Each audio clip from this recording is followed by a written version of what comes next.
നമസ്കാരം, ആർദ്രയാണ്. കഴിഞ്ഞ ക്ലാസ്സിൽ നമ്മൾ പഠിച്ചത് ക്വാളിറ്റേറ്റീവ് റെസ്പോൺസ് മോഡൽസ് ഫസ്റ്റ് ബ്ലോക്കിലെ ഫസ്റ്റ് യൂണിറ്റിൽ നമ്മൾ പഠിച്ചത് ക്വാളിറ്റേറ്റീവ് ചോയ്സ് അനാലിസിസിനെ കുറിച്ചൊക്കെയായിരുന്നു. സോ ഈ ക്ലാസ്സിൽ നമ്മൾ പഠിക്കുന്നത് നമ്മളുടെ ഡിസ്ക്രീറ്റ് ഡിപെൻഡന്റ് വേരിയബിൾ മോഡൽസിൽ തന്നെ എസ്റ്റിമേഷനും കാര്യങ്ങളൊക്കെ വരുമ്പോൾ എങ്ങനെയാണ് എന്നുള്ളതാണ്. ഇവിടെ നമ്മൾ പഠിക്കുന്നത് എസ്റ്റിമേഷൻ, ഇൻഫറൻസസ് ആൻഡ് ഇന്റർപ്രിട്ടേഷൻസ് ആണ്. മാക്സിമം ലൈക്ലിഹുഡ് എസ്റ്റിമേഷൻ ആണ് നമ്മൾ ഇവിടെ ഉപയോഗിക്കുന്നത്. മാർജിനൽ എഫക്ട്സ് ആണ് നമ്മൾ എങ്ങനെ കാണുന്നു, അല്ലെങ്കിൽ അതിന്റെ ഗുഡ്നെസ് ഓഫ് ഇറ്റ് എങ്ങനെയാണെന്നൊക്കെയാണ് നമ്മൾ ഈ ക്ലാസ്സിൽ നോക്കാൻ വേണ്ടിയിട്ട് ഉദ്ദേശിക്കുന്നത്. സോ ലേണിംഗ് ഔട്ട്കം ആയിട്ട് നമ്മൾക്ക് പറയാനുള്ളത് MLE-യുടെ, അതായത് മാക്സിമം ലൈക്ലിഹുഡ് പ്രൊസീജിയറിന്റെ ഔട്ട്ലൈൻ നമ്മൾക്ക് എങ്ങനെ ക്രിയേറ്റ് ചെയ്യാൻ വേണ്ടിയിട്ട് പറ്റും. പ്രോബിറ്റ് ആൻഡ് ലോജിക് മോഡലിന് വേണ്ടിയിട്ടാണല്ലോ നമ്മളത് ചെയ്യുന്നത്, കാരണം അത് നോൺ ലീനിയർ ആയിരുന്നു. ഇന്റർപ്രറ്റ് ലോ കോവേർഡ്സ് എങ്ങനെയാണ് നമ്മൾ ക്രിയേറ്റ് ചെയ്യുക, മാർജിനൽ എഫക്ട് കാൽക്കുലേറ്റ് ചെയ്യുന്നത് എങ്ങനെയാണ്, മോഡൽ ഫിറ്റ് ചെയ്യുന്നത് എങ്ങനെയാണെന്നൊക്കെയാണ് നമ്മൾ നോക്കുന്നത്. This is our lecture road map. Maximum likelihood estimation പ്രോബിറ്റിന്റെയും ലോജിക് മോഡൽസിന്റെയും കണ്ടുപിടിക്കുന്നുണ്ട്. പ്രോബിറ്റ് മോഡൽ നമുക്കത് കുറച്ച് അവസാനത്തേക്ക് വരുമ്പോൾ നമ്മളത് ചെയ്യുന്നില്ല, കാരണം കമ്പാരിറ്റീവ്ലി ഈസി ആവുന്നത് ലോജിക് മോഡൽ ആയതുകൊണ്ടാണ്. പിന്നെ കോഎഫിഷ്യൻസിന്റെ ഇന്റർപ്രിട്ടേഷൻ നോൺ ലീനിയർ മോഡൽസിൽ മാത്രമാണ്. മാർജിനൽ എഫക്ട് ഉണ്ട്, ഹൈപ്പോത്തസിസ് ടെസ്റ്റിംഗും ഗുഡ്നെസ് ഓഫ് ഫിറ്റുമാണ് നമ്മൾ ചെയ്യാൻ വേണ്ടിയിട്ട് ഉദ്ദേശിക്കുന്നത്. സോ നമുക്ക് ക്ലാസ്സിലേക്ക് കടക്കാം. എസ്റ്റിമേഷൻ ആൻഡ് ഇൻഫറൻസസ് എന്താണ്? നമ്മളുടെ standard regression qualitative choice models നമ്മൾ ചെയ്യുന്നത് എങ്ങനെയാണ്? അതിന്റെ തിയററ്റിക്കൽ അപ്രോച്ചിനെ കുറിച്ചായിരുന്നു നമ്മൾ പഠിച്ചിട്ടുണ്ടായിരുന്നു. പക്ഷെ ഇന്ന് നമ്മൾ പഠിക്കാൻ ഉദ്ദേശിക്കുന്നത് അതിന്റെ എസ്റ്റിമേഷനും ഇന്റർപ്രിട്ടേഷനുമാണ്. സോ ക്വാളിറ്റേറ്റീവ് ചോയ്സ് മോഡൽസിനെ രണ്ട് രീതിയിലേക്ക് മൂവ് ചെയ്യുന്നുണ്ട്. ഒന്നതിന്റെ എസ്റ്റിമേഷൻ, നമ്മൾ എങ്ങനെയാണ് പാരാമീറ്ററിനെ ഫൈൻഡ് ഔട്ട് ചെയ്യുക എന്നുള്ളതാണ് എസ്റ്റിമേഷനിലൂടെ നമ്മൾ ഉദ്ദേശിക്കുന്നത്. ഇന്റർപ്രിട്ടേഷനിൽ നമ്മൾ ഉദ്ദേശിക്കുന്നത് അതിന്റെ റിസൾട്ട്സ് എങ്ങനെയാണ്, നമ്മൾ എങ്ങനെയാണ് റിസൾട്ട് ഫൈൻഡ് ഔട്ട് ചെയ്യുക, അതെങ്ങനെയാണ് മീറ്റ് ചെയ്യുന്നത് എന്നൊക്കെയാണ്. സോ ഇതിന് നമ്മൾ ഫസ്റ്റ് ഒരു ഓർഡർ ഉണ്ട്. എന്താണ് നമ്മളിത് ചെയ്യുന്നത്, എങ്ങനെയാണ് നമ്മൾ ചെയ്യുന്നത് എന്നുള്ളതാണ്. നമ്മൾ ചെയ്യാൻ ഉദ്ദേശിക്കുന്നത് മാക്സിമം ലൈക്ലിഹുഡ് എസ്റ്റിമേഷൻ ആണ്. അതിന്റെ കാരണം എന്താന്ന് വെച്ചാൽ ലോജിറ്റ് ആൻഡ് പ്രോബിറ്റ് മോഡൽസ് എന്താണ്? നോൺ ലീനിയർ മോഡൽസ് ആണ്. സോ നമ്മൾ മെത്തേഡ് ഓഫ് മാക്സിമം ലൈക്ലിഹുഡ് ഉപയോഗിക്കുന്നു. അതിന്റെ കാരണം എന്താണ്? സ്റ്റാൻഡേർഡ് റിഗ്രഷൻ അപ്രോച്ച് നമ്മൾക്ക് ഇവിടെ യൂസ് ചെയ്യാൻ വേണ്ടിയിട്ട് സാധിക്കില്ല. ഇത്തരം കാര്യങ്ങൾ കൊണ്ടാണ് നമ്മൾ മാക്സിമം ലൈക്ലിഹുഡ് മെത്തേഡ് യൂസ് ചെയ്യുന്നത്. അപ്പൊ നമ്മളത് ഉപയോഗിക്കുമ്പോൾ അതിന്റെ കുറച്ച് പ്രൊസീജിയേഴ്സ് ഉണ്ട്. ആദ്യത്തെ സ്റ്റെപ്പ് ബൈ സ്റ്റെപ്പ് ആയിട്ട് ഞാൻ പറഞ്ഞു തരാം. നമുക്ക് പ്രോബിറ്റ് ആൻഡ് ലോജിക് മോഡൽസ് എന്താണ്? നോൺ ലീനിയർ ആണ് നമ്മൾ പറഞ്ഞു അല്ലെ. പിന്നെ എന്താണ്? ഡിപ്പെൻഡന്റ് വേരിയബിൾ എന്താണ്? ബൈനറി ആണ്. എന്ന് വെച്ചിട്ടുണ്ടെങ്കിൽ വൈയുടെ വാല്യൂ വൈ ആണ് നമ്മളുടെ ഡിപ്പെൻഡന്റ് വേരിയബിൾ. വൈയുടെ വാല്യൂ എന്തൊക്കെയാ വരിക? 0 and 1 ആണ് വരിക എന്ന് പറഞ്ഞു. കറക്റ്റ്? അത് ഓർമ്മയുണ്ടല്ലോ. പിന്നെ എന്താ? ഓരോ ഒബ്സർവേഷൻസും treated as it's coming from the Bernoulli trial. Bernoulli trial ഉപയോഗിച്ചിട്ടാണ് നമ്മൾ ഇത് ചെയ്തതെന്നാണ് നമ്മൾ പഠിക്കാൻ ഉദ്ദേശിക്കുന്നത്. സോ നെക്സ്റ്റ് എന്ന് പറയുന്നത് നമ്മൾ ആദ്യം ഒരു ലൈക്ലിഹുഡ് ഫംഗ്ഷൻ എഴുതുന്നു. പിന്നെ നമ്മൾ എന്താ ചെയ്യുന്നത്? അതിന്റെ ലോഗ് ലൈക്ലിഹുഡ് എടുക്കുന്നു. ദെൻ നമ്മൾ ബീറ്റേനെ മാക്സിമൈസ് ചെയ്യും. ഇത്തരം പ്രൊസീജിയേഴ്സ് ആണ് മാക്സിമം ലൈക്ലിഹുഡ് എസ്റ്റിമേഷനിലൂടെ നമ്മൾ ചെയ്യാൻ വേണ്ടിയിട്ട് ഉദ്ദേശിക്കുന്നത്. സോ സക്സസ് രണ്ട് ഓപ്ഷൻ ആണ്. ബെർണോളി ഡിസ്ട്രിബ്യൂഷൻ ആണെന്ന് പറഞ്ഞല്ലോ. സോ ബെർണോളി ഡിസ്ട്രിബ്യൂഷൻ ആയതുകൊണ്ട് വൈക്ക് രണ്ട് ഓപ്ഷൻസ് ആണ് ഉള്ളത്. വൈയുടെ ഓപ്ഷൻസ് ഏതൊക്കെയായിരിക്കും? 0 and 1 ആണല്ലോ. y is equal to 0 and 1 എന്ന് പറയുന്ന രണ്ട് ഓപ്ഷനെ നമുക്ക് എടുക്കാൻ വേണ്ടിയിട്ട് സാധിക്കുള്ളൂ. 0 എടുത്താൽ പ്രോബബിലിറ്റി ഓഫ് ഫെയിലിയറും 1 എടുത്താൽ പ്രോബബിലിറ്റി ഓഫ് സക്സസും ആണ്. So p is equal to probability of y is equal to 1. അങ്ങനെ എന്താ വരിക? f of x beta ആണ്. നമുക്ക് നേരത്തെ അറിയാവുന്ന കാര്യങ്ങളാണ്. അടുത്തതോ probability of y is equal to 0 ആണെങ്കിൽ എന്താ വരിക? 1 minus f of x beta. എന്താ വരിക? 1 minus f of x beta is equal to 1 minus f of x beta. ഇങ്ങനെയാണ് ഇത് ഉണ്ടായിരിക്കുക. ഓക്കെ. സോ നമ്മൾക്ക് ഇതിന്റെ ഒരു എസ്റ്റിമേഷന്റെ പ്രൊസീജിയേഴ്സ് നോക്കാം എങ്ങനെയാ വരാന്ന്. ആദ്യം നമ്മൾ ചെയ്യുന്നത് ഒരു ഒബ്സർവേഷന്റെ, അതായത് ഫസ്റ്റ് ഒരു സിംഗിൾ ഒബ്സർവേഷന്റെ എന്തെടുക്കുന്നുണ്ട്? ഒരു ലൈക്ലിഹുഡ് ഫംഗ്ഷൻ എടുക്കുന്നുണ്ട്. നമ്മൾക്കിപ്പോ അറിയാം പ്രോബബിലിറ്റി ഓഫ്, എങ്ങനെയാ നമുക്ക് അതിനെ എഴുതാൻ പറ്റുക? Probability of capital letter, probability of y is equal to small letter yi given xi. xi എന്നാൽ നമ്മുടെ ഇൻഡിപെൻഡന്റ് ഫാക്ടേഴ്സ് ആണ്. ദാറ്റ് ഈസ് ഈക്വൽ ടു നമുക്ക് എങ്ങനെ എഴുതാം?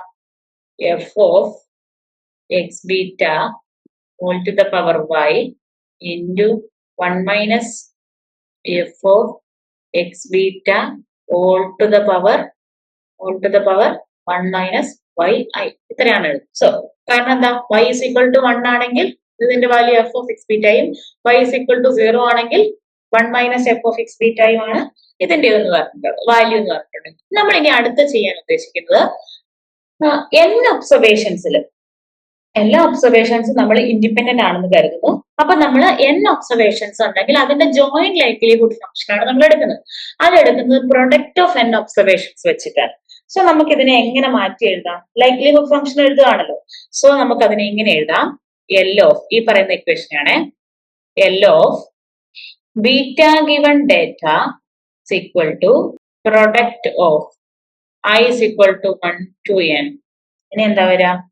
എഫ് ഓഫ് നേരത്തെ എഴുതു തന്നെ n ഒബ്സർവേഷൻസ് ഉണ്ടല്ലോ, x beta whole to the power y into minus F of X beta whole to the power 1 minus Y i. ഇങ്ങനെ എഴുതാം. ഇനി നമ്മൾക്ക് എന്ത് ചെയ്യണം? ഇതിന്റെ ലൈക്ലിഹുഡ് ഫംഗ്ഷൻ എഴുതണം. എന്ത്? ലോഗ് ലൈക്ലിഹുഡ് ഫംഗ്ഷൻ എഴുതണം. ലോഗ് ലൈക്ലിഹുഡ് ഫംഗ്ഷൻ എഴുതാനുള്ള കാരണം പ്രൊഡക്റ്റ് എന്താ ഭയങ്കര പ്രൊഡക്റ്റ് ആയതുകൊണ്ട്, അതായത് product are so hard to match. That's why നമ്മൾ എന്ത് ചെയ്യുന്നുണ്ട്? അതിനെ നമ്മൾ നാച്ചുറൽ ലോഗരിതം ഉപയോഗിച്ചിട്ട് ചെയ്യുന്നുണ്ട്. അപ്പൊ ഈ പ്രൊഡക്റ്റ് എന്നുള്ളത് സമ്മേഷൻ ആവും. ഈ ഡിഫറൻസ് ഈ മോഡിലുള്ള ടു ദ പവർ പോയിന്റ് ഒക്കെ ഡിഫറൻസിയേറ്റ് ചെയ്ത് വരുമ്പോൾ നമ്മൾക്ക് ഇങ്ങോട്ടേക്ക് മൾട്ടിപ്ലൈ ചെയ്യാൻ സാധിക്കും. അപ്പൊ നമ്മൾക്ക് ഇതിനെ ഇങ്ങനെ എഴുതാം, രണ്ട് സൈഡിലും ലോഗ് കൊടുക്കുക. L N of L is equal to summation i is equal to 1 to n. പിന്നെ എന്താ വരാ? Summation for common for all things yi into ln of f of x beta. Okay, ഇനി എന്ത് ചെയ്യും? പ്രൊഡക്റ്റ് ഒക്കെ plus ആവും എന്നല്ലേ പറഞ്ഞത്. സോ ഇവിടെയുള്ള ഇൻറ്റു എന്താവും? പ്ലസ് ആവും. Plus 1 minus Y I into I സഫിക്സിൽ എഴുതണേ, 1 minus Y I into ln of 1 minus F of X beta എന്ന് വരുന്നു. ഓക്കെ, സോ നമ്മൾക്ക് എന്ത് ചെയ്യണം? ബീറ്റനെ എസ്റ്റിമേറ്റ് ചെയ്യണം. ബീറ്റനെ എസ്റ്റിമേറ്റ് ചെയ്യാൻ ഫസ്റ്റ് ഓർഡർ കണ്ടീഷൻ നമ്മൾ ഉപയോഗിച്ചാൽ മതി. MLE first order condition. First ഓർഡറിൽ വെച്ച് നമ്മൾ ഇതിനെ ഒന്ന് ഡിഫറൻഷിയേറ്റ് ചെയ്തെടുക്കുന്നു. പാർഷ്യൽ ഡിഫറൻസിയേഷൻ ആണ് ചെയ്യുന്നത്. അപ്പൊ നമ്മൾ ഡോ എന്ന് പറയുന്ന സൈൻ ആണ് യൂസ് ചെയ്യുന്നത്. ഇത്രയും ക്ലിയർ ആണല്ലോ. So we can use do L N of L divided by do beta equal to എങ്ങനെ ഇക്വേഷൻ വരിക? സമ്മേഷൻ തന്നെ i equal to 1 to n. പിന്നെ എങ്ങനെ വരാം? Y I into f i divided by F i capital letter F i minus 1 minus Y I into f i divided by 1 minus f i into x i equal to 0. ഇതൊരു MLE condition ആണ്. ഇതിനകത്ത് Y I എന്ന് പറഞ്ഞിട്ടുണ്ടെങ്കിൽ observed ഔട്ട്കംസും, അതായത് 0 and 1ഉം, F i എന്ന് പറയുന്നത് എന്താണ്? Density ഫംഗ്ഷനുമാണ്. F i എന്ന് വെച്ചിട്ടുണ്ടെങ്കിൽ f i is equal to d f of X beta. D f of X beta divided by d x beta ആണ്. ഓക്കെ, ഇതാണ് എഫ് ഐ എന്ന് പറയുന്നത്. ഡിഫറൻഷിയേറ്റ് ചെയ്യാണ് ചെയ്യുന്നത്. സോ ഈ ഇക്വേഷൻ എന്താണ്? നോൺ ലീനിയർ ആണ് അല്ലെ? സോ നമ്മൾക്ക് എന്ത് ചെയ്യാൻ പറ്റില്ല? നമുക്ക് directly we cannot solve directly for beta. ബീറ്റയ്ക്ക് വേണ്ടി നമുക്ക് ഡയറക്റ്റ് ഒരു സൊല്യൂഷൻ നമുക്ക് ഇവിടെ കിട്ടാൻ സാധിക്കില്ല. അതുകൊണ്ട് തന്നെ ഇവിടെ പ്രോബിറ്റ് ഫംഗ്ഷൻസിൽ എന്താ? പ്രോബിറ്റ് ഫംഗ്ഷൻസ് ആരാണ് നാച്ചുറൽ ലോഗരിതം ഉപയോഗിക്കേണ്ട, ന്യൂമറിക്കൽ മെത്തേഡ്സ് നമ്മൾ പ്രോബിറ്റ് മോഡൽസിൽ യൂസ് ചെയ്യേണ്ടി വരും. പക്ഷെ ലോജിക് മോഡൽസിൽ അതുകൊണ്ട് അത് നമുക്കൊരു ബുദ്ധിമുട്ടായതുകൊണ്ട് നമ്മൾ എന്ത് ചെയ്യുന്നു? ലോജിക് മോഡൽസിലാണ് ഇത് ഉപയോഗിക്കുന്നത്. ക്ലിയർ ആയിട്ടുണ്ടെന്ന് വിശ്വസിക്കുന്നു. സോ നമുക്ക് ഒന്ന് സ്പേസിന്റെ ഇഷ്യൂ കാരണം ജസ്റ്റ് നമ്മൾ ഇനി അടുത്തത് ചെയ്യാൻ പോകുന്നത് ഈ പറയുന്ന ലോജിക് മോഡൽസിൽ നമ്മൾ ഇതിനെ സബ്സ്റ്റിറ്റ്യൂട്ട് ചെയ്യാൻ വേണ്ടിയിട്ട് പോവുകയാണ്. ലോജിക് മോഡൽസിൽ എന്തായിരിക്കും വരിക? എഫ് ഓഫ് എക്സ് ബീറ്റ എന്തായിരുന്നു? നമ്മൾ കഴിഞ്ഞ ക്ലാസ്സിൽ പഠിച്ചിട്ടുണ്ടല്ലോ. ലോജിക് മോഡൽസിൽ എഫ് ഓഫ് എക്സ് ബീറ്റ എന്ന് പറയുന്നത് എന്താ വരിക? ഓർമ്മയുണ്ടോ ആർക്കെങ്കിലും? ലോജിക് മോഡൽസിൽ എഫ് ഓഫ് എക്സ് ബീറ്റ എന്ന് വെച്ചിട്ടുണ്ടെങ്കിൽ E raise to X beta divided by 1 plus E raise to X beta ആണല്ലോ. ഓർക്കുന്നുണ്ടോ? എന്താണ്? E raise to X beta E raise to X beta divided by 1 minus E raise to X beta ആണ്. So നിങ്ങൾക്കത് ഓർക്കുന്നുണ്ട് എന്ന് ഞാൻ വിചാരിക്കുന്നു. So നമ്മൾക്ക് എന്ത് ചെയ്യുന്നു? ആ ലോജിക് ഫംഗ്ഷൻസ് നമ്മളുടെ ഈ എസ്റ്റിമേഷൻ ഓഫ് ബീറ്റയിൽ ഒന്ന് സബ്സ്റ്റിറ്റ്യൂട്ട് ചെയ്ത് നോക്കാം ഏത് രീതിയിലാണ് വരുന്നത്. So let's do that. Okay, come to the point. ഇനി do L N by do beta എങ്ങനെ ഒന്നുകൂടെ വേണമെങ്കിൽ എഴുതരാം. Do L N of L divided by do beta is equal to എങ്ങനെ വരുന്നത്? summation over I is equal to 1 to n yi into fi divided by capital letter Fi minus 1 minus yi into fi divided by 1 minus capital letter Fi, then into xi is equal to 0. ഇതൊരു MLE condition ആണെന്ന് പറഞ്ഞല്ലോ അല്ലെ. So logit മോഡൽസിൽ f of x beta എന്താണ്? f of x beta is equal to e raised to x beta divided by 1 plus e raised to x beta ആണ്. ഇനി 1 minus f of x beta എന്താണ്? 1 minus f of x beta is equal to 1 divided by 1 plus e raised to x beta ആണ്. നമ്മൾ കഴിഞ്ഞ ക്ലാസ്സിൽ പഠിച്ചിട്ടുണ്ട്. So ഇതിനെ വെച്ച് നമ്മൾ സബ്സ്റ്റിറ്റ്യൂട്ട് ചെയ്യാൻ പോവാണ് ഈ ഇക്വേഷനിൽ. അങ്ങനെ ചെയ്യുമ്പോൾ നമ്മൾക്ക് എന്താ കിട്ടുക?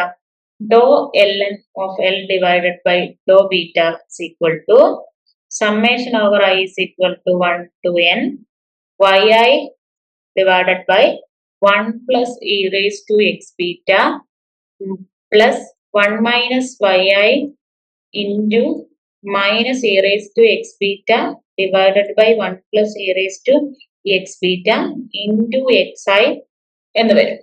ഓക്കെ, സോ ഇതിനെ നമ്മളൊന്ന് കമ്പൈൻ ചെയ്ത് എഴുതാന്ന് വിചാരിച്ചു. ഈ ഇക്വേഷനെ നമ്മളൊന്ന് കമ്പൈൻ ചെയ്ത് എഴുതി നമ്മൾക്ക് ഇതിനെ ഇങ്ങനെ കിട്ടും. That is equal to summation I is equal to 1 to n yi minus e raised to minus x beta, sorry, e raised to x beta divided by 1 plus e raised to x beta xi. അതിനെ നമ്മൾക്ക് വീണ്ടും ഒന്നും കൂടെ ചെറുതാക്കി ഇങ്ങനെ എഴുതാം. Delta of X beta, delta of X beta എന്നാണ്. Delta of X beta equal to എന്ത് വരും? E raise to X beta divided by 1 plus E raise to X beta. ഈ പറയുന്ന ഇക്വേഷനെ നമ്മൾക്ക് എങ്ങനെ എഴുതാം? ഈ ഇക്വേഷൻ നമ്മൾ ഇതിനകത്തേക്ക് കൊടുക്കുമ്പോൾ summation I is equal to 1 to n yi minus X beta into xi is equal to എന്ത് വരും? 0 വരും. സോ ഇതാണ് നമ്മളുടെ മാക്സിമം ലൈക്ലിഹുഡ് എസ്റ്റിമേഷനിൽ വരുന്ന എസ്റ്റിമേഷൻ ബീറ്റ എന്ന് പറയുന്നത്. ഈ പറയുന്ന ലാസ്റ്റ് എഴുതിയ ഇക്വേഷൻ നിങ്ങളൊന്ന് ഓർത്ത് വെക്കുക. അതാണ് നിങ്ങളെ ഹെൽപ്പ് ചെയ്യാൻ പോകുന്നത്. അതാണ് നിങ്ങൾക്ക് അറിഞ്ഞിരിക്കേണ്ട കാര്യം. സോ അതിലേക്ക് വന്ന വഴി മാത്രമാണ് ഈ പറഞ്ഞിട്ടുള്ളത്. മനസ്സിലായിട്ടുണ്ടെന്ന് വിശ്വസിക്കുന്നു. നമ്മൾക്കിനി ഇന്റർപ്രിട്ടേഷൻ ഓഫ് എക്സ് ബീറ്റയിലേക്ക് അല്ലെങ്കിൽ ഇന്റർപ്രിട്ടേഷൻ ഓഫ് കോഎഫിഷ്യൻസിലേക്ക് പോകാം. എങ്ങനെയാണ് ഇന്റർപ്രിട്ടേഷൻ ഓഫ് കോഎഫിഷ്യൻസ് പറയാം? നമുക്കറിയാം എന്താണ് നമ്മളുടെ ഡേറ്റ. ഈ മോഡൽസിൽ നമ്മൾക്ക് അവൈലബിൾ ആയിട്ടുള്ള ഡേറ്റാസ് ഒക്കെ എന്താണ്? ലിമിറ്റഡ് ആണ്. അങ്ങനെ ലിമിറ്റഡ് വരുന്ന കേസിൽ എന്താ സംഭവിക്കുക? Anyone know that? അങ്ങനെ ലിമിറ്റഡ് വരുന്ന, അതായത് ഡേറ്റ ഭയങ്കര ലിമിറ്റഡ് ആണ്. അപ്പൊ ഈ സ്റ്റാൻഡേർഡ് റിഗ്രഷൻ അനാലിസിസ് ഒക്കെ നമ്മൾക്ക് യൂസ് ചെയ്യാൻ വേണ്ടി സാധിക്കുമോ? എന്താണ് അതിന്റെ പ്രത്യേകത? നമ്മൾ നേരത്തെ പഠിച്ചൊക്കെയാണ് എഴുതി വെച്ചേക്കുന്നത് കേട്ടോ. ജസ്റ്റ് നിങ്ങളൊന്ന് നോക്കിയാൽ മതി. നമുക്കറിയാം ഓർബിറ്റ് ആൻഡ് ലോഗിക് മോഡൽസ് എന്തല്ല? ലീനിയർ അല്ല. അതെന്താണ്? നോൺ ലീനിയാരിറ്റി ആണ്. അതുകൊണ്ട് തന്നെ നമ്മൾക്ക് എന്ത് ചെയ്യാൻ പറ്റില്ല? മാർജിനൽ ബീറ്റയുടെ മാർജിനൽ എഫക്ട് നമ്മൾക്ക് കണ്ടുപിടിക്കാൻ വേണ്ടിയിട്ട് സാധിക്കില്ല. എല്ലാ ക്വസ്റ്റ്യനും പ്രിട്ടൈൻ ചെയ്യുന്നത് പ്രോബബിലിറ്റി ഓഫ് y അല്ലെ? y take the value 0 and 1 ആണ്. അപ്പൊ അതായത് ഡേറ്റ നമ്മൾക്ക് അവൈലബിൾ ആയിട്ടുള്ളതൊക്കെ ലിമിറ്റഡ് ആയതുകൊണ്ട് ഇൻഫർമേഷൻ അവൈലബിൾ ആയിട്ടുള്ളത് സ്റ്റാൻഡേർഡ് റിഗ്രഷൻ മെത്തേഡ് ഉപയോഗിച്ച് ചെയ്യുന്നതിനേക്കാൾ കുറവായിരിക്കും ഇൻഫർമേഷൻസ്. അതുകൊണ്ട് തന്നെ എല്ലാ ക്വസ്റ്റ്യൻസും റിട്ടൈൻ ചെയ്യുന്നത് വൈയുടെ വാല്യൂ ടേക്ക് ചെയ്യുന്നതിനനുസരിച്ച് അതിന്റെ പ്രോബബിലിറ്റിക്ക് അനുസരിച്ചായിരിക്കും. സോ അങ്ങനെ നമ്മൾ എന്ത് ചെയ്യുന്നത്? ഒരു മാർജിനൽ എഫക്ട് ഫോർമുല ഒക്കെ ക്രിയേറ്റ് ചെയ്തെടുത്തിട്ടുണ്ട്. അതാണ് ഈ കാണുന്നത്. So do expectation of yi given xi is equal to do xi is equal to f of xi beta into beta എന്നുള്ളത്. ഇതിനകത്ത് f of ഫംഗ്ഷൻ എന്ന് പറയുന്നത് ഒരു പ്രോബബിലിറ്റി ഡെൻസിറ്റി ഫംഗ്ഷൻ ആണ്, f of xi beta എന്നുള്ളത്. So the impact of change in xi is different for each person. അതുകൊണ്ട് തന്നെ xiയുടെ value മാറുന്നതിനനുസരിച്ച് മാർജിനൽ എഫക്റ്റും എന്താവും? ചേഞ്ച് ആവും. Marginal effect vary with the values of xi. xi ഉണ്ടാകുന്ന small ചേഞ്ചസും എവിടെ നമ്മളെ ഇന്റർപ്രിറ്റ് ചെയ്യുന്നതാണ്. അത് തന്നെയാണ് നമ്മളുടെ ഇവിടെ പറയുന്നത്. സ്മോൾ ചേഞ്ച് ഇൻഡിപെൻഡന്റ് വേരിയബിൾ ആണ് xi അല്ലെ? ആ ഇൻഡിപെൻഡന്റ് വേരിയബിളിൽ ഉണ്ടാകുന്ന സ്മോൾ ചേഞ്ചസ് മാർജിനൽ എഫക്റ്റിനെ അഫക്ട് ചെയ്യുന്നു എന്ന് കാണിക്കുന്നതാണ് എന്ത്? ഈ ഡ്രോ. അതായത് ഈ ഫ്ലാറ്റിലായിട്ടുള്ള കിടക്കുന്നതൊക്കെ നമുക്ക് എന്ത് ചെയ്യുന്നുണ്ട്? ഒരു ചേഞ്ച് ക്രിയേറ്റ് ചെയ്ത് വരുന്നുണ്ട്. സോ അല്ല ഈ സ്റ്റെപ്പ് ഫംഗ്ഷനേക്കാളും. ഓക്കെ, പ്രോബബിലിറ്റിയും എക്സ്പ്ലനേറ്ററി വേരിയബിൾസും തമ്മിലുള്ള ഒരു ഗ്രാഫാണ് ഇവിടെ നിങ്ങൾക്ക് തന്നിട്ടുള്ളത്. അത് നിങ്ങളൊന്ന് നോക്കി വെച്ചാൽ മതി. അതിന്റെ ഷേപ്പ് എഫ് ഷേപ്ഡ് ആയിരിക്കും. കാരണം എന്താണ്, സ്മോൾ ചേഞ്ചസിൽ ഉണ്ടാകുന്ന ചേഞ്ചസ് അവിടെ ചില സമയത്ത് എന്താക്കുന്നുണ്ട്, ഫ്ലാറ്റ് ആക്കി മാറ്റുന്നുണ്ടല്ലോ.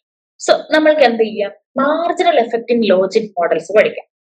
ഓക്കെ, ഓഡ്സ് റേഷ്യോ എന്ന് പറയുന്നത് p I divided by 1 minus P i that is equal to e raise to x I beta. അതാണ് ഓഡ്സ് റേഷ്യോ എന്ന് പറയും. ഓഡ്സ് റേഷ്യോ എന്ന് വെച്ചാൽ എന്താണ്, പ്രോബബിലിറ്റി ഓഫ് സക്സസും പ്രോബബിലിറ്റി ഓഫ് ഫെയിലിയറും തമ്മിലുള്ള റേഷ്യോ. ഇനി അതിന്റെ ലോഗ് എടുക്കുമ്പോൾ നമ്മൾക്ക് എക്സ് ഐ ബീറ്റ എന്ന് കിട്ടുന്നു. ഓക്കെ, ഇതാണ് നമ്മൾ ചെയ്യാൻ വേണ്ടി ഉദ്ദേശിക്കുന്നത്. ഇതെന്താണ്, ഒരു linear function of the parameter vector ബീറ്റയാണ്. പാരാമീറ്റർ വെക്ടർ ആയിട്ടുള്ള ബീറ്റയുടെ ലീനിയർ ഫംഗ്ഷൻ ആണ് എക്സ് ഐ ബീറ്റ എന്നുള്ളത്. സ്റ്റാൻഡേർഡ് റിഗ്രഷൻ ആണ് നമ്മൾക്ക് ഇവിടെ യൂസ് ചെയ്ത് വരുന്നത്. മറ്റേതൊക്കെ, അതായത് നമ്മുടെ probit and logit models non linear ആയതുകൊണ്ട് ഓഡ്സ് റേഷ്യോ വെച്ച് നമ്മൾ അതിനെ ലീനിയർ ആക്കുന്നു, ദെൻ നമ്മൾ സ്റ്റാൻഡേർഡ് ലീനിയർ റിഗ്രഷൻ ഉപയോഗിക്കുന്നു. സോ നമ്മൾക്ക് നോക്കാം, ഈ മാർജിനൽ എഫക്ട് എന്നതുകൊണ്ട് ഉദ്ദേശിക്കുന്നത് എക്സ്പ്ലനേറ്ററി വേരിയബിൾസിൽ ഉണ്ടാവുന്ന ചേഞ്ചസ് പ്രോബബിലിറ്റിനെ അഫക്ട് ചെയ്യുന്നുണ്ട്, അതല്ലേ? അതെങ്ങനെ അഫക്ട് ചെയ്യുന്നു എന്ന് കണ്ടുപിടിക്കുന്നതാണ് മാർജിനൽ എഫക്ട് എന്ന് പറയുന്നത്. ഓക്കെ, ക്ലിയർ ആയിട്ടുണ്ടെന്ന് വിശ്വസിക്കുന്നു. ഇനി നമ്മൾക്ക് പ്രോബിറ്റ് ആൻഡ് ലോജിക് മോഡൽസിന്റെ ഓഡ് ഫംഗ്ഷൻസിനെ കുറിച്ച് നോക്കാം. സോ എന്താണ് പി എന്ന് പറയുന്നത്, പ്രോബബിലിറ്റി ഓഫ് സക്സസ് ആണ്, y is equal to 1. 1 minus P I എന്ന് പറയുന്നത് പ്രോബബിലിറ്റി ഓഫ് ഫെയിലിയർ ആണ്, y is equal to I take the value 0. So odds ratio എന്താണ് പറയുന്നത്, p I divided by 1 minus P i is equal to e raise to X beta. ഇതെന്താണ്, ഇത് logic models ആണ്. ഇനി നമ്മൾ എന്ത് ചെയ്യുന്നുണ്ട്, അതിന്റെ ലോഗ് ഓഡ്സ് എടുക്കുന്നുണ്ട്. എങ്ങനെയാണ് ലോഗ് ഓഡ്സ് എടുക്കുന്നത്, എൽ എൻ ഓഫ്, അങ്ങനെ എടുക്കാം, എൽ എൻ ഓഫ് രണ്ട് സൈഡിലും കൊടുക്കുന്നു, p I divided by 1 minus P i is equal to X beta. Okay, log odds linear impact ആണ് ഉണ്ടാക്കുന്നത്, അതായത് എക്സ് ഐയില് ലീനിയർ ഇമ്പാക്റ്റ് ആണ് ലോഗ് ഓഡ്സ് ഉണ്ടാക്കുന്നത്. സോ മോഡൽ എന്തേ, ഈ മോഡൽ നമ്മൾ ലോജിക് മോഡൽസ് വിളിക്കുന്നു. പ്രോബിറ്റ് മോഡൽസിനേക്കാളും ഇന്റർപ്രിട്ടേഷൻ ഈസിയർ ആണ് ലോജിക് മോഡൽസിൽ. കാരണം എന്താ, ലോഗ് ഓഡ്സ് ലീനിയർ ആണ് എന്നുള്ളത്. നമ്മൾ എന്ത് ചെയ്യുന്നു, ഇതിനെ ഡിഫറൻഷിയേറ്റ് ചെയ്തെടുക്കും. അതെങ്ങനെയാണ് ഡിഫറൻഷിയേറ്റ് ചെയ്തെടുക്കുന്നത്, do do L N of P I divided by do X beta is equal to 1 minus pi എന്ന് വരും. ഇനിയോ do L N of 1 minus P I divided by do X beta എന്ന് പറയുന്നത് എന്തായിരിക്കും, minus P I ആയിരിക്കും. Okay, ഇനിയോ ഇനി marginal effect ആണ്. ഓക്കെ, അതെങ്ങനെയാ വരിക, മാർജിനൽ എഫക്റ്റ് കണ്ടുപിടിക്കുകയാണ്. നമ്മൾ എന്ത് ചെയ്യുന്നു, do P I divided by ഒരു എക്സ്പ്ലനേറ്ററി വേരിയബിൾ കൊടുക്കുകയാണ് നമ്മൾ, കെ എന്ന് പറയുന്നത്, do X K is equal to pi into 1 minus pi beta k എന്ന് കൊടുക്കും. ഓക്കെ, ഇനി do 1 minus P I divided by do X k എന്ന് പറയുന്നത് എന്തായിരിക്കും, is equal to minus P i into 1 minus P i, 1 minus ആണ്, 1 minus P i into beta k എന്ന് വരും.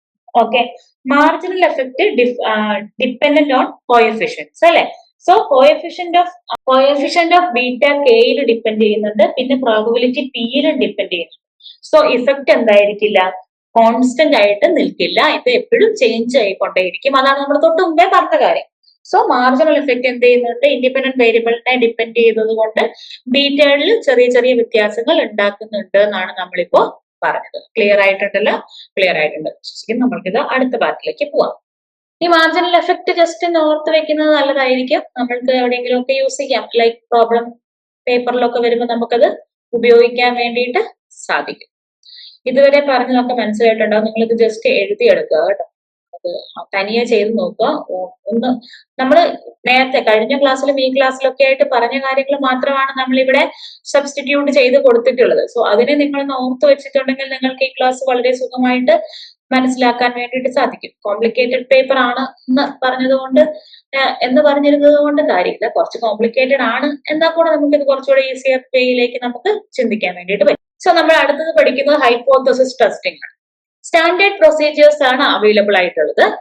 Hypothesis ടെസ്റ്റിംഗിൽ നമ്മൾക്കറിയാം നമ്മളുടെ നോൺ ലീനിയർ ആണ്, പ്രോബിറ്റ് ആൻഡ് ലോജിക് മോഡൽസ് ഒക്കെ നോൺ ലീനിയർ ആണെന്ന് അറിയാം. സോ ഇൻഡിവിജ്വൽ കോഎഫിഷ്യൻസിന്റെ കേസിൽ വരുമ്പോൾ നമ്മൾ ആസ് യൂഷ്വൽ നമ്മൾ യൂസ് ചെയ്യുന്നത് ടി ടെസ്റ്റ് ആണ്. സ്റ്റാൻഡേർഡ് എറർ ഇൻഫർമേഷൻ മെട്രിക്സിലെ സ്റ്റാൻഡേർഡ് എറർ ഉപയോഗിച്ച് നമ്മൾ ടി ടെസ്റ്റ് ഉപയോഗിക്കുന്നു. ഇനി ഒരു സബ്സെറ്റ് ഓഫ് കോഎഫിഷ്യൻസ് ഉണ്ടെങ്കിൽ നമ്മൾ വാൽഡ് ടെസ്റ്റ് ആണ് യൂസ് ചെയ്യുന്നത്, അല്ലെങ്കിൽ നമ്മൾ ലൈക്ലിഹുഡ് റേഷ്യോ അല്ലെങ്കിൽ മൾട്ടിപ്ലയർ ടെസ്റ്റുകൾ നമ്മൾ ഉപയോഗിക്കുന്നുണ്ട്. ഇത്തരം പ്രൊസീജിയേഴ്സ് ആണ് നമ്മൾക്ക് ബേസിക്കലി അവൈലബിൾ ആയിട്ടുള്ളത്. ഈ പ്രൊസീജിയേഴ്സ് മാത്രം നിങ്ങൾ ഓർത്ത് വെക്കുക. ഇത് പഠിക്കേണ്ടത്, അതായത് വിച്ച് മീൻസ് ഈ ടി ടെസ്റ്റ് എന്താണെന്ന് നിങ്ങൾ പഠിക്കേണ്ട.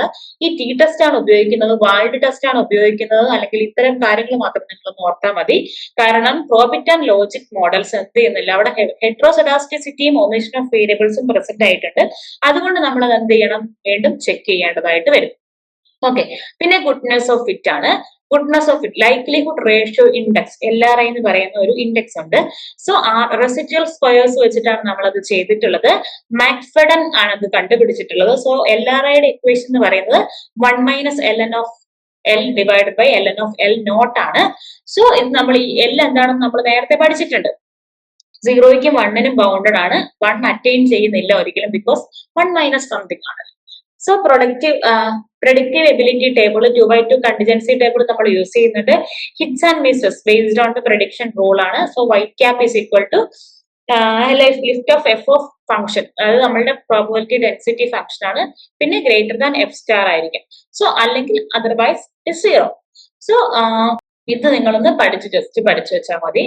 സോ ഇത്രയും കാര്യങ്ങളാണ് നമ്മൾ ഇന്ന് പഠിച്ചിട്ടുള്ളത്. MLE, coefficients, testing, marginal effect ഒക്കെ പഠിച്ചിട്ടുണ്ട്. സോ ഇത്തരം കാര്യങ്ങൾ നിങ്ങൾ എക്സാമിന് വേണ്ടിയിട്ട് ഓർത്ത് വെക്കുക. ക്ലിയർ ആണെന്ന് വിശ്വസിക്കുന്നു. ദെൻ നിങ്ങൾക്ക് ഇത്തരം ക്വസ്റ്റ്യൻസ് തന്നിട്ടുണ്ട്. ഈ ക്വസ്റ്റ്യൻസ് നിങ്ങൾ വീട്ടിൽ പോയിട്ടൊന്ന് ചെയ്യുക. അടുത്ത ക്ലാസ്സിൽ നമുക്ക് ഈ ക്വസ്റ്റ്യൻസ് ഡിസ്കസ് ചെയ്യാം. പ്ലസ് നമ്മൾക്കൊരു ക്വസ്റ്റ്യൻ പേപ്പർ ഡിസ്കഷനും കൂടെ ഈ ചാപ്റ്ററിൽ നടത്താം. ഓക്കെ, ദെൻ നെക്സ്റ്റ് കാണാം. Bye, see U.